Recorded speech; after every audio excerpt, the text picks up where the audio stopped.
change people's lives. So don't ever take it lightly just because you don't have a microphone or you don't have a title of the fivefold ministry. Listen, you are what go out into the foreign lands and have the rule and carry out the dominion out there. So go and do it. And my quote was, if you're not fathering, you're in the way. Come on. If you're not leading somebody, get out the way. Somebody else wants to lead them. So always be something for them to build off of. But just trying to bring a place of relativity. That's an ugly word in the church world, to be honest with you. They don't want to be relevant. Because they think if you're relevant, that means you're saying you want to be like the world. Well, that's not necessarily. That's just, I want to be a place where they can communicate. I want to be just close enough that they don't mind reaching out to me. They feel awkward showing up in some of these holiness churches because they don't feel holy. They feel condemned when they get there. So be a people who walk in holiness. Be a people who's accepted Christ, but don't mind acting like him too. I heard somebody say, I know you love Jesus, but do you love like Jesus? I'm going to get out of here in a minute. I'm going to talk in Corinthians in just a minute. But do you love them like he loved them? I know you love Jesus, but do you love people like Jesus loved people? I know you like the grace of Jesus, but do you like giving the grace of Jesus? I'm going to talk to somebody in a minute because it's more than just knowing. It's about doing is what discipleship is. What being a disciple is going out and doing what he's done. So make sure you're doing that. We learned a little bit here with Apostle Paul. I don't think I have many announcements. I got a lot of activity in the back. I think they are. I don't mean to draw your attention. Everything's good back there? Cool. Excuse me. That's a blessing. I don't know about what y'all think about it, but if you got a lot of activity in the media and the sound department in a church these days, that's a blessing. That means somebody's doing something. Somebody's posting something. Somebody's making something happen. It might be issues I don't even know about. They're making it happen. I'm grateful for the team that it takes to run NBO here. We are blessed by you being here. Each one of you have responsibilities that you do, and I appreciate you taking care of it. We got a few folk out tonight, but probably do the work and whatnot. But nonetheless, who's supposed to be here is here. Huh? I heard somebody say the other day, he was his youth minister or something other than whenever the crowd was down, he said, where is everybody? He said one of them stood up one day and said, every time so many of them ain't here, you won't know where everybody is, and everybody who made it here must not be important to you. He said, I quit saying that right there. That's a very good example. Look, I don't mind looking around and being observant. If the people need some attention somewhere, go get it. But God sent who's supposed to be here tonight. And whoever's here ought to be ready for a word, because he saw it worthwhile to make sure you could get here. He moved your schedule around to make sure he made sure you had the strength to be able to get here. He made sure you didn't have a wreck on your way here. Somebody ought to thank him right there. He made sure you was able to get here. So he must have got something for you in your life. Amen? Amen. Well, let's get on in this thing. Brother Brandon was in chapter 7. He went all the way to about verse 17. That's where we're going to pick up. Just word by word. I hope you're enjoying this Bible study, because I'm just taking line upon line, precept upon precept, and we build a foundation of what Apostle Paul was dealing with these Corinthians, the church of Corinth. Verse 17 said, but as God has distributed to each one, as the Lord has called each one, so let him walk. And so I ordain in all the churches. He said, and this is the way I do it, just like God did it. Let me show you the first line, the point that I want to make today. But as God distributed, God does the handing out. Can I just tell you right now, one of my biggest instructions in getting started in pastoring and leading a church was somebody said, look, you just be you. You don't need to be so. If God needed 2 T.D. Jakes, he'd have made them. Come on, somebody, help me now. If he needed 2 Benny Hinn's, he'd have made 2 of them. He wasn't short. He didn't mess up making the second one. There you come. So don't try to be him. You be what God called you to be. You do what God said. The field he sent you in, there's something for you. He gave you what it took to do it. He said, and God has distributed. And then it said, Jesus called, the Lord called. Can I just tell you this right here? That the Lord has distributed what you need before he called you into what he needed you to be. Talking to you right now. Talking to you right now, because the church a lot of times, and I was at one point in my life probably was guilty of it too. We sit back and say, well, I can't ever do that. I ain't qualified to do that. That is not the case at all. If the Lord sent you to do it, he has equipped you to do it. It's a matter of us being able to uncover it and it manifested in your life. I believe what God has sent you to do, your assignment has already been made and distributed by God. Therefore, Jesus looked and said, if God's going to send you, I'm calling you to it. I'm going to equip you with it right here now. Yeah. So don't wait until you're qualified. You are already qualified. That's why you are where you are. That's why you in the office you're in, because somebody needs to hear your voice. They don't need to hear mine. They don't need to hear what Bishop Jake said. They don't need to hear what Apostle Carpenter said. They needed to hear you. That's why God sent you to do what he called you to do. He has distributed you into the place that he needs you to be. And the Lord has called you. There in the first verse, just come out swinging. Said God has distributed to each one. He's already given you what you need, and then the Lord calls you to each one. And Paul is saying, so go and walk according to what you've been called to do. I need you to do what you're called to do. Can I just put this in church government right now? If everybody come through them doors on Sunday morning and wanted to preach, we wouldn't get nowhere. We wouldn't get anywhere. I mean, that's just the way it is. I mean, you can turn around and see them, but you can't see them on the back side of that camera. But somebody got to turn the camera on. Somebody got to turn the lights on. Somebody got to clean the building. Huh? It's a proven fact. People come to your church, come to your house. They're going to walk by 2 or 3 things. First thing is the parking lot. If they don't see life, they're not likely to come back. That's why we got to try to keep somewhat of a flower bed going. And poor little flowers, they've been suffering for some water, but I'm just putting that on the Lord right there. But we got to keep somewhat of a flower bed and landscaping, because when they get there, they need to see life. They go in the bathroom and it's dirty, they ain't coming back. Huh? If they go to the children's department, it ain't right, they ain't coming back. So it don't matter if I'm preaching if they ain't coming back. What I'm trying to say is every person has a place and a thing that they need to do. And that's what Paul was saying. Do what you were called to do. Man your station, because the best way for us to be equipped and work as a unit is for everybody to do what God sent them to do.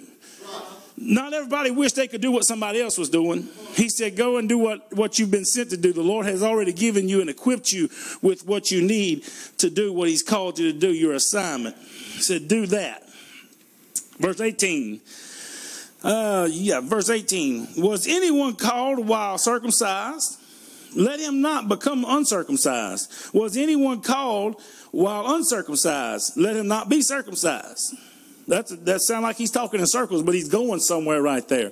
Verse 19 says, circumcision is nothing and uncircumcision is nothing, but keeping the commandments of God is what matters. Amen. Come on, somebody talk to me right here.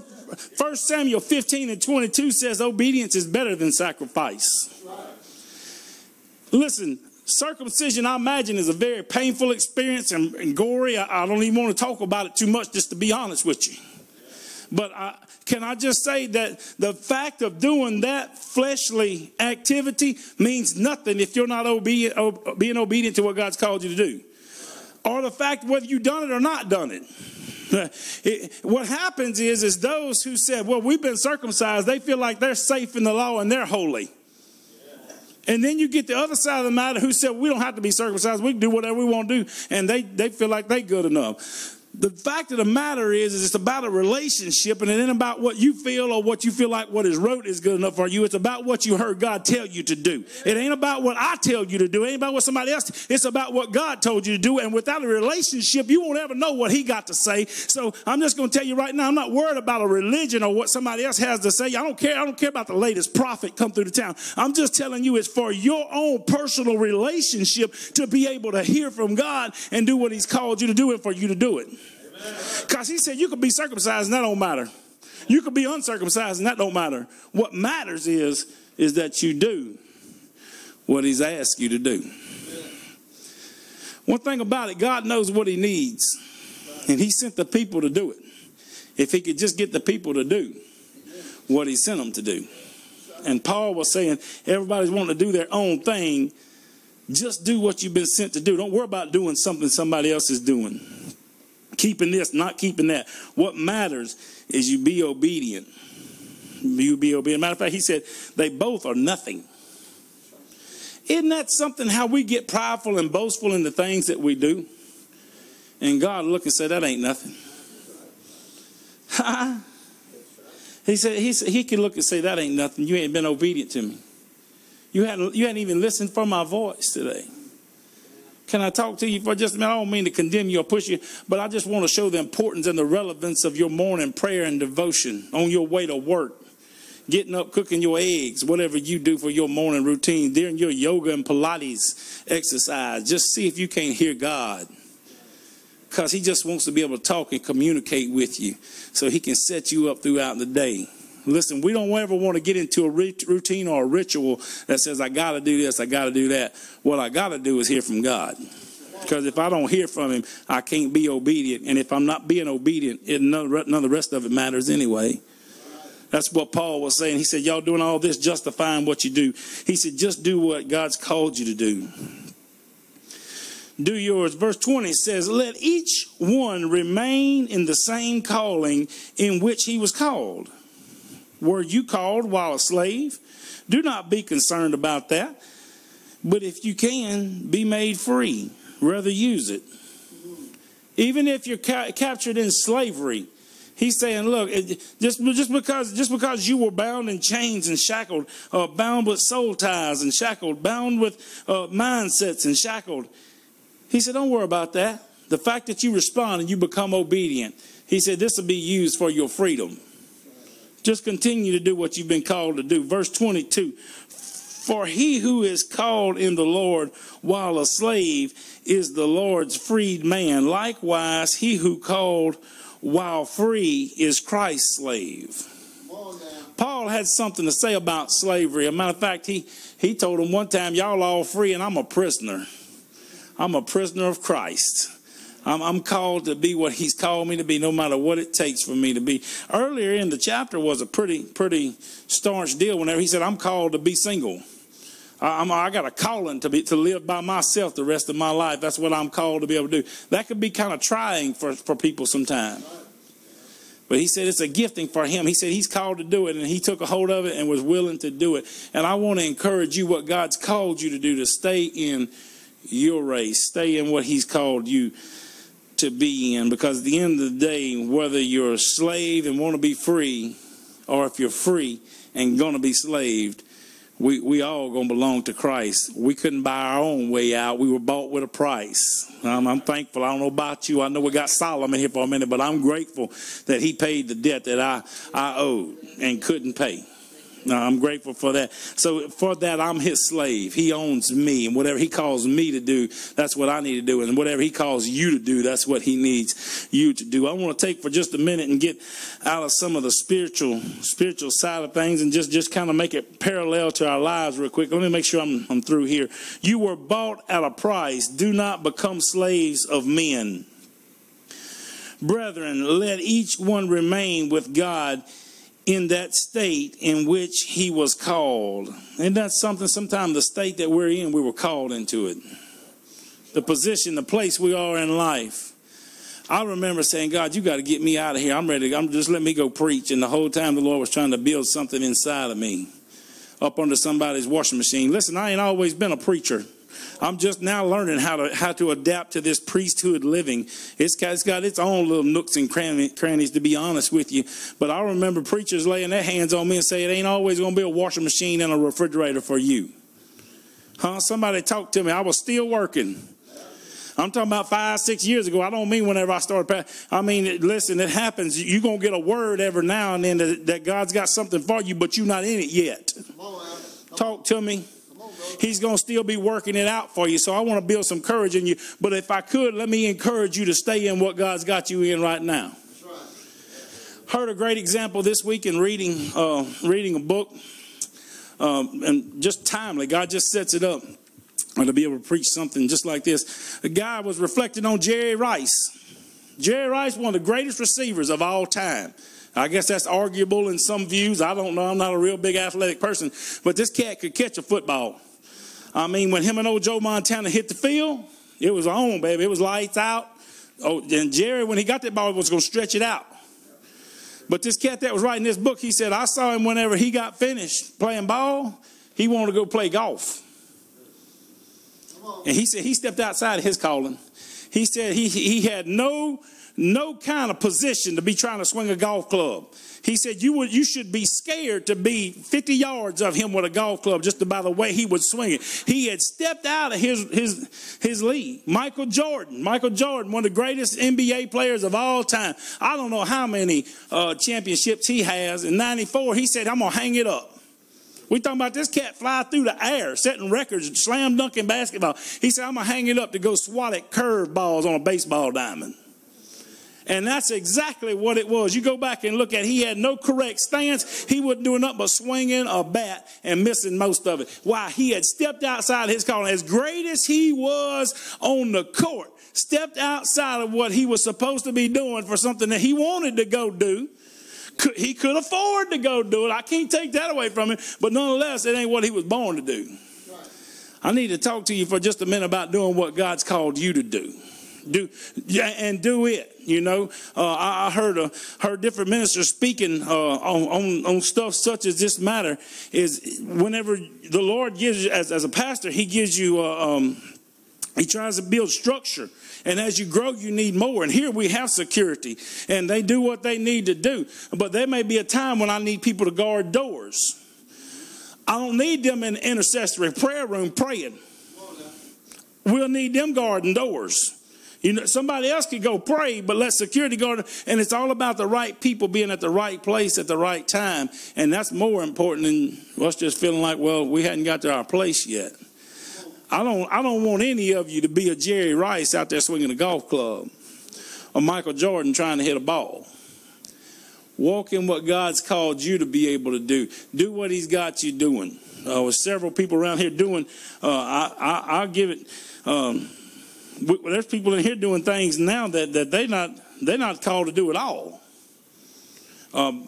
I'll just go on and say this. I'll give it to Brother Brandon, and y'all know just how far it goes. Brother Brandon Kitchen back there will run sound every now and then should the rest of the sound guys have to work or something late. He'll run a little sound for us at worship practice. He can't hear out of one ear. Am I right?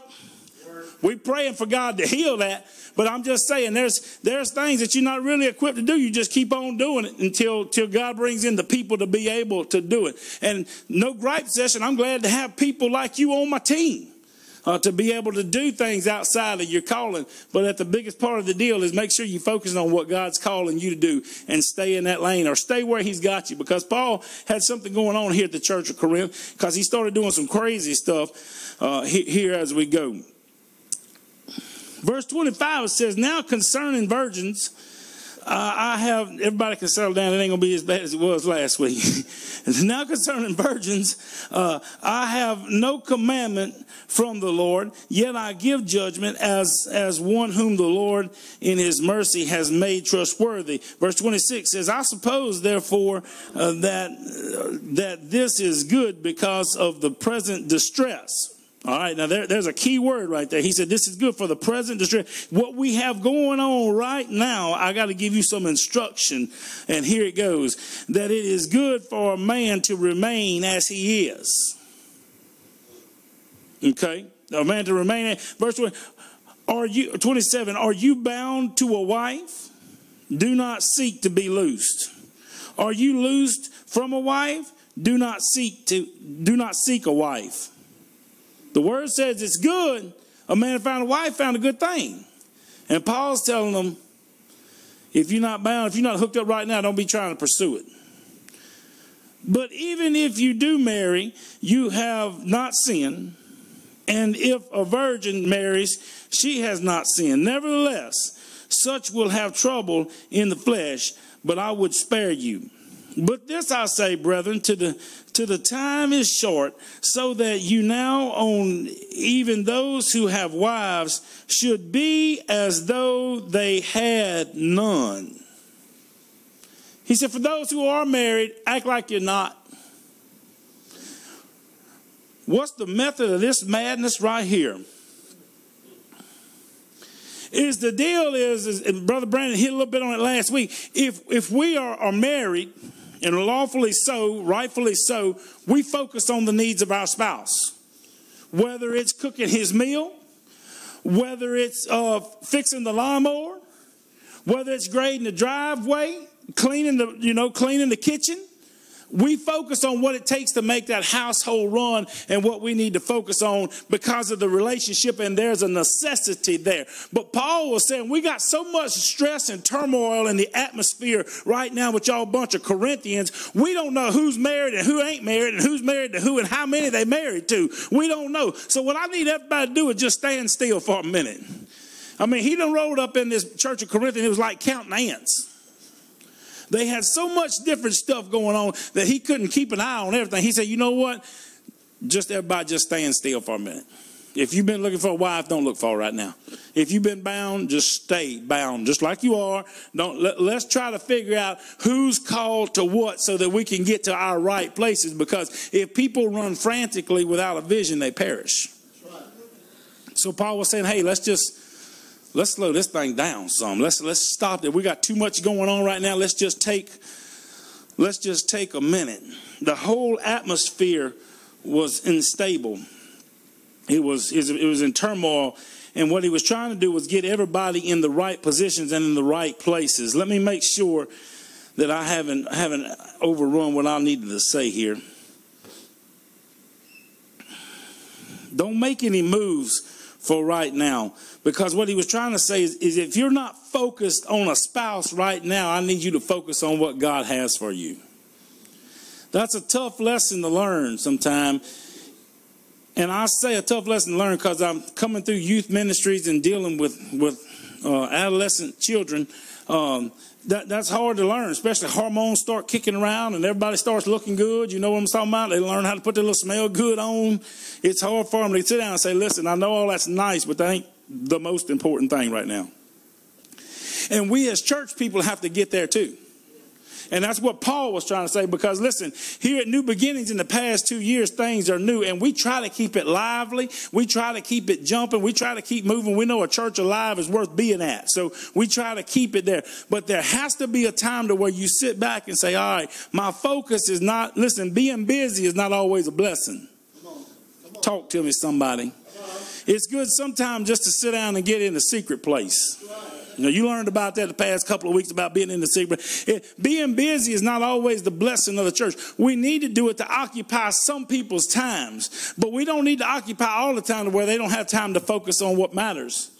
And that's being obedient to what God's called them into and what he's decided for them to be. As kings and priests, we need to learn how to be more occupied with what the King of Kings wants for us. I'm just learning the past couple of weeks. I'm digging in this thing about the difference in kings and priests and how we are called.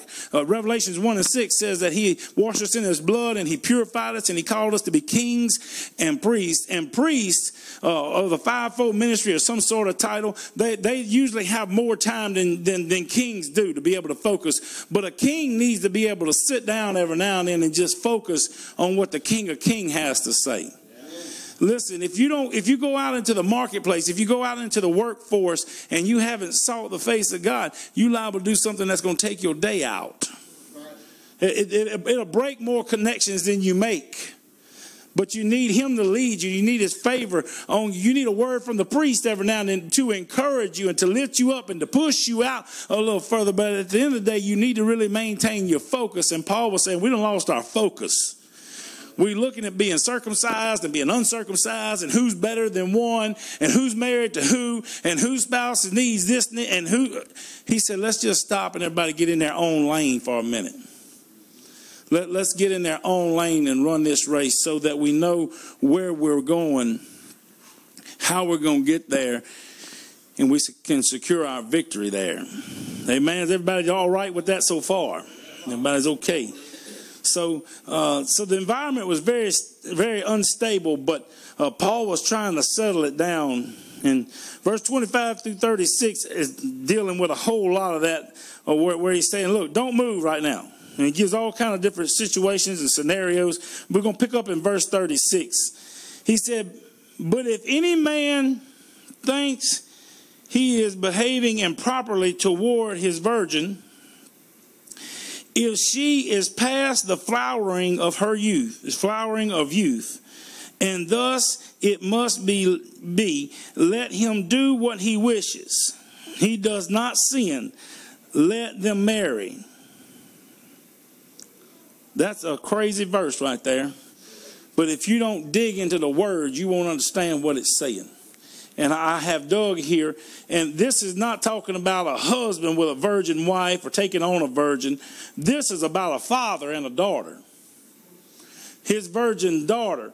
Because the society in the day was, it was a shame to you if you wasn't married by a certain time. It was you were shunned if you had a house full of daughters and they wasn't going out to be married off after they passed the flowering of their youth, after their body had bloomed out, after they had fully matured. There was a shunning that would take place. But the word from Paul is saying, look, it's okay if they decide not to marry and they've done got to the age of where they ought to be. Don't worry about what people have to say about what's going on. Can I talk there for just a minute and let you know that sometimes you're going to go through seasons that everybody else is going to have something to say about you walking through, but their opinion does not matter at all.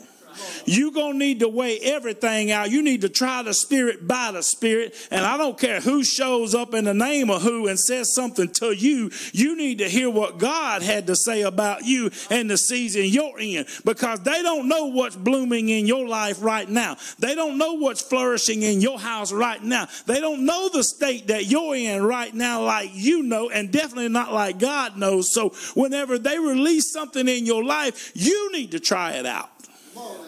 Talking to you right now. Talking to you right now, because it's real easy. It's real easy to show up in churches today because God is moving. I'm not going to take that away from him. And we are a spirit-filled church, and I believe in the prophetic. And I'm not taking anything from Pastor Jermaine, who comes in here and gives a word like he did Sunday morning, last unlock. But I do want you to know this right here, whether he said it or whether I said it or Elder Frank said it, you need to weigh it out by God. You need to take it to your closet and say, Lord, this is what's being prophesied, but I ain't seeing it. What's up with that? Now, you don't need to be questioning God, but you need to hear what he has to say. And once you put it out there, sit there and listen for him. And if he ain't talking, you just pray until he does. You just be humble and submissive until he does start speaking in your life. Because, listen, we are in an age right now. The word says false prophets are coming. You don't have to go far on Facebook and you will find prophetic schools all over the place. I don't even know if some of them know God. They just out there prophesying. You're going to need to be careful of what voices are going to speak in the life of you. Who's going to say what to your daughter? Who's going to say what to your blessing? Who's going to say what to your life? You need to know who's speaking in, and that's what Paul was saying. He said, listen, if there's something that's untouched in your life, don't let everybody come touch it. I've been in meetings, excuse me. I've been in meetings that I know was an outpouring of God, but people ruined it. Because I would see them go on this side of the building and get prayed for and feel some kind of warm, fuzzy feeling, or they might even fall out on the floor, probably courtesy fall. And if that wasn't good enough for them, they'll run over on this side of the building. I call it courtesy falls. Listen, if you didn't meet with God in the floor and you failed, you just tried to help the preacher so he could go to the next one. You probably missed your word. I'm going to tell you right now, you ain't got to fall for me. I probably got something to say to you. I'll go there just for a minute. Listen, if I'm praying for Sister Judy, if I'm praying for her and she falls out in the spirit, God's supposed to be dealing with her. So I don't pray for her no more. I go on. I go on to Sister Kim, pray for her. If she just failed because she just thought she supposed to fall, she just lay it in the floor. Because God ain't dealing with her, and I'm going to Sister Kim. So don't you ever, I'm going to tell you right now, I'm a spirit-filled preacher. I believe in the Holy Ghost, laying on the hands. I believe in being slain in the spirit. I believe in the mighty wind that can pass through this place, can shake the earth. Listen, I'm a spirit-filled believer. The Holy Ghost is real. Yeah. But don't you fall for me, because I'm going to leave you on the floor. If you're going to fall in front of me, make sure God put you there. Yeah. Ain't no other need. Ain't no other need just to fall because somebody's praying. Listen, you don't fall in faith that God's going to do something. Come on now. Don't do it. You will hit the ground. If the Spirit of the Lord comes on you, don't fight it. Don't fight it. I'm not telling you to reject it. I'm telling you to be open to whatever God. Because listen, the power of the Lord can come up on you and your body can't stand in his presence sometime. And he just needs to lay you down and talk to you. And it might not be nothing but the peace of the Lord come over you while you laying there. And that's all right. It might be a spirit of laughter come over you because you need joy. And that's all right. But don't ever fall just because you think it's going to be better if you fail. You're just going to get left in the floor. But these cats have fought. Look, they'll be over here. And maybe the right minister didn't come to them. They'll just go on and fall. And lay there for a minute and jump up, run over here. And try to get in the way of who they really wanted to pray for them anyway. Come on now. Until they come pray for them. Listen, it don't matter who prayed for you. If God's got something for you, he's going to get it to you. He is not, listen, his hands ain't short that he can't reach you. His ear ain't deaf that he can't hear you. He knows what he's got for you and he's going to get it to you. You don't have to run from one house to the next house trying to chase what God's got for you. He's got it in you. He's done put it out there for you. It's your assignment, and what's for you is for you. Tell somebody what's for me is for me.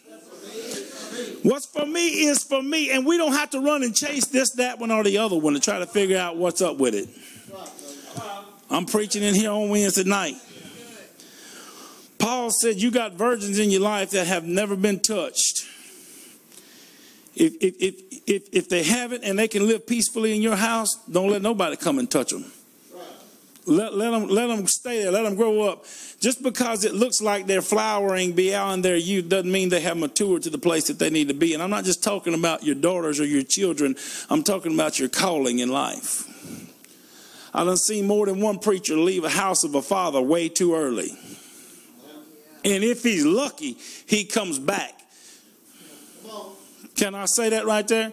I done seen preachers at New Life Ministries up there underneath a father, a great father in Pastor Duke Chance, who would raise you up and rear you and teach you right. And they get the hots for the pulpit and they just run out of there screaming. And about 6 months later, they falling flat on their face. Why? Because everybody else said, you could preach. You ought to have your own church. You ought to go do your own thing. And they never heard God say nothing. They never got a blessing from their pastor and they just left. And if they lucky, they come back.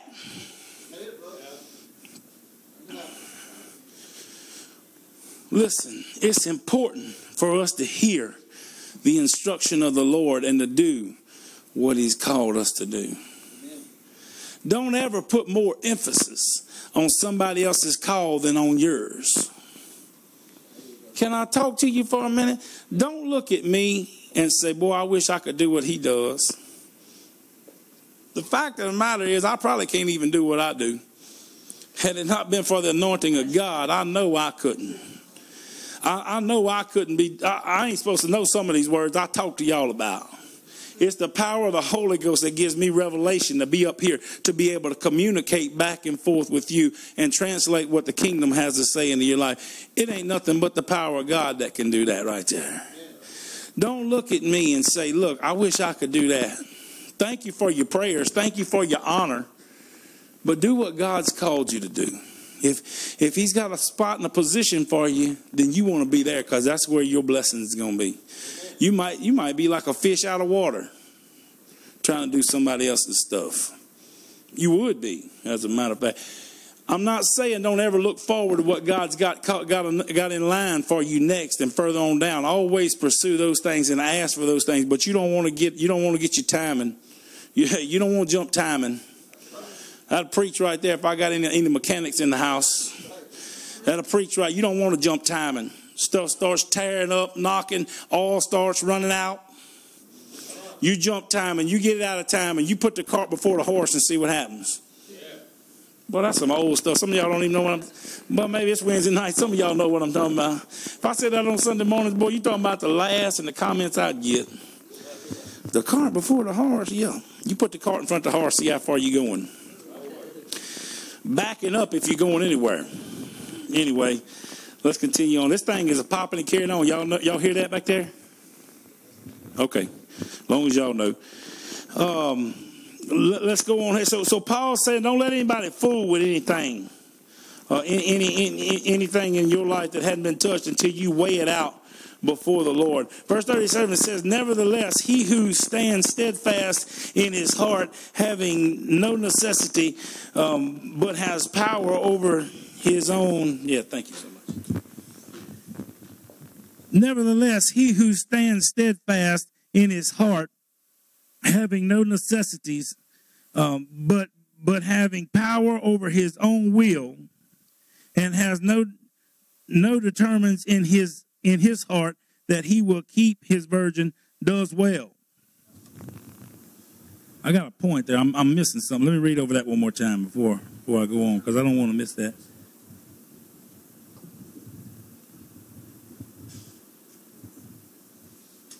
Yeah. But has power over his own will, has so determined in his own heart that he will keep his virgin, does well. That's exactly what I'm trying to tell you right there, is that sometimes we're going to have to even look this. Watch this. It's one thing to let somebody else speak about what's untouched in your life. It's another thing for you not to tamper with it. Talk to me right here. What you say? This is what I'm saying right here. I told you about everybody else trying to tell you what you need to do. But we got to every now and then sit down and get our own mind right. Because our own mind will make us jump out there. We ain't wait on nobody. Enough people just kind of talk about it and this, that, and the other. For long, your own heart's done been conceited and doing what it wants to do. And you would jump out there in the middle of something that God ain't told you to jump out in the middle of. Listen, Peter didn't even step out of that boat till the Lord called him. That's the fact of the matter. There wasn't nothing in Peter that made him be able to walk on that water. It was the fact that he was called out there on the surface of the water, and then he could defy gravity. But he didn't need to jump out there before the Lord told him. You don't want to be out there just trying God out. You don't want to just test him and see what he's going to do, just see how it's going to work. It ain't usually going to work out. And Paul is saying that, listen, if you know where you're supposed to be, just stay there. Hold on to your own will. Hold on to your own heart. Keep your own self in control unless you get out there and jump and do something. Hold back a little bit. It's okay. It's all right if you're not quite as aggressive as you thought you should have been. I think we're wrapping up right here. Verse 39 says, a wife is bound by law as long as her husband lives. But if her husband dies, she is at liberty to be married to whom she wishes. You may not know what's going on in the Lord. What you may not know, let me read this next verse so I can just let you know what we're confronting here. But she is happier if she remains as she is, according to my judgment. And I think I also have the Spirit of God. Paul said, if her husband dies, she can marry who she want to marry. We could really get into some theology right there and start talking about what we believe around here. But I want to talk about what Paul was talking about. That's what's in the word right there. It's not about church and how you think it ought to be. This is what I'm telling you. Paul's trying to teach the people at Corinth. He was saying, listen, there's a law out there that says if a woman's husband dies, she belongs to his brother. Paul's saying she belongs to Christ. That's who she belongs to. We need to go on and get our stuff straight, that the law has been done away with. I'm not sure what's going on. The law has been done away with, and I'm not trying to hear about whenever somebody dies or something shifts or something changes that they going to belong to somebody else. You were all bought with a price, and whenever that covenant is done and so death do us part and that goes down like that, she belongs to Christ. That's who she belongs to right now. Don't nobody belong but nobody else. Nobody but Christ. We were bought with a price, and that's who we belong to. So really, Paul wasn't just trying to bring in some kind of church doctrine and say it ought to be like this or build some kind of religion off of it. Paul was just simply saying, listen, your law is done away with. Grace abides now. He said, really, she'll be better if she just don't fool with him at all right now. That's a word right there. That's hard to tell people because we love companionship. I understand that. And really, listen, raising teenagers is fun. Can I say, I mean, praise God. I'm just speaking positive right there. Zebra's like, I don't know what kind of teenagers you got. Zebra cutting the eye at me on the front row. I know, Zebra, that was sarcastic. And look, it's trying sometimes because they don't really know, and we having to teach them. That's what parenting is that you don't need to be broke up out of a relationship. You've been together 2 years, 6 months, whatever, and just jump to the next one. That ain't what you need to do. It's better for you just to sit down. Come on, talk to me, somebody. Everybody looking for a Boaz, and they just checking them out as they go. Boaz ain't on every corner. You just need to wait till God brings him in your life. There was one Boaz in the whole Bible, and everybody looking for him on every corner. And one of them. I'm just trying to tell you what Paul is saying. He said it's better if you got out of a relationship and a soul tie for you just to sit down. There's been a drastic change in your life. You need to sit down and heal unless you take the infection to the next covenant. Talk to me right here, somebody. Because I'll get away from relationship for just a minute. Church hoppers do the same thing. Listen, I done come to learn if you come to here mad, you probably going to leave here mad. Just the fact of the matter. If you left the last house you come from without getting it straight, you liable to leave this house without getting it straight. Include what I'm trying to say is go back and get it straight. Because listen, one thing about a covenant, it's got to be some bloodshed. And if there's bloodshed and infection is anywhere near, so the new covenant is infected. And Paul was saying, we got way too much going on for y'all just to be running around here doing this, that, and the other, quitting this and starting that. Let's just everybody settle down and see what God's really got called for you to do and where he's wanting you to go. Listen, don't make any hasty decisions. Be slow to speak. Boy, y'all heard that, didn't you? Be slow to anger. Just settle down. Do nothing hasty. Take your time. Listen, if you're in the hand of the Father, if you're in the will of the Father, time is of no essence to you. Come on, talk to me now. He was here before time was. We forget that. He ain't on our calendar. He was before our calendar. They call him the Father of time, but he's not the Father of time. He was the Father before time was. He's not concerned with Mother Nature. Listen, he saved you for eternity. Death don't even scare him. As a matter of fact, it's a highlight for him because at last he gets to be back with you and you don't have to be tainted by the danger of sin and being grabbed out of his hands or removed from where you are. So he's all right when you pass. He's delighted. Why? Because he gets to spend what he paid for, eternity with you. So he's not worried about if you're going to get married again. I don't mean to make light of that because I know there are a lot of people who live lives and wonder. But what I'm trying to say is some of the things we get distracted with, we don't get to focus on what God wants us to focus on because we're not looking at what he's telling us to look at. We're so interested in going to our next spot that we forget about what's in between them. And we'll skip over the season that God has for us. And Paul was saying, listen, y'all just settle down. Don't let nobody push you into something. You don't let your mind push you into nothing. Let's just take our time, be in the lane God's called us to be and do what he's called us to do. Amen. I'm going to throw y'all a wrench back there, but y'all play me something worshipful back there because I want to pray over some people. I know y'all struggling, but this mic is all right. Y'all don't worry about it anymore. I'm done with this right here. I want to take the time to pray over you if you want it, if you so desire. I don't want to even put you in the realm of needing it.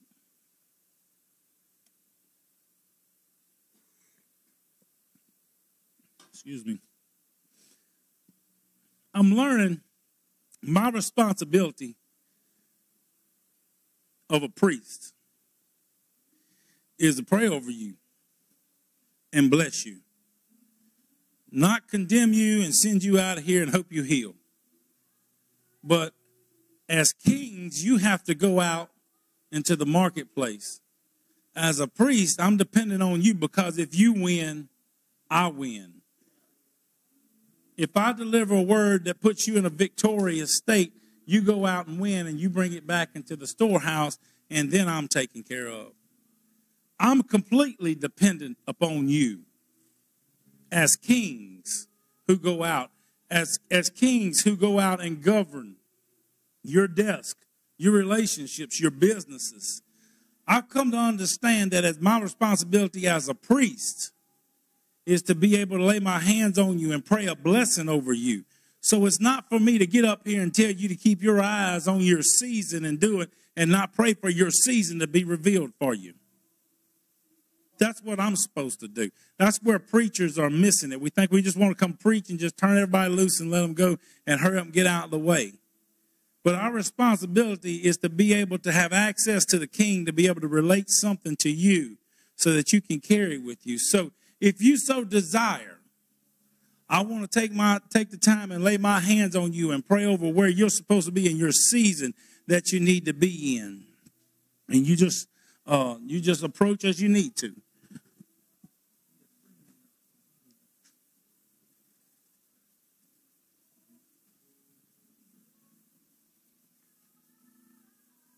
Father, I thank you right now, Brother James. God, is our anointing. God, let the anointing break every yoke in his life. God, speak right now, God.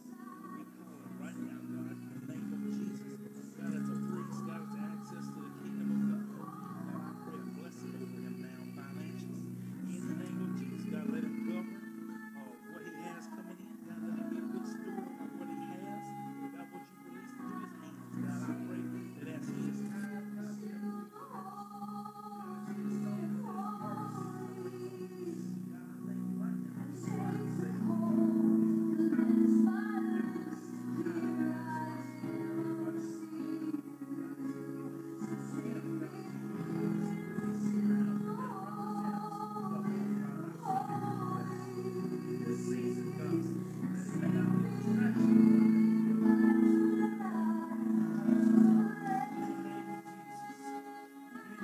Jesus. If you're wondering what season you need to be in, if you're wondering what season you need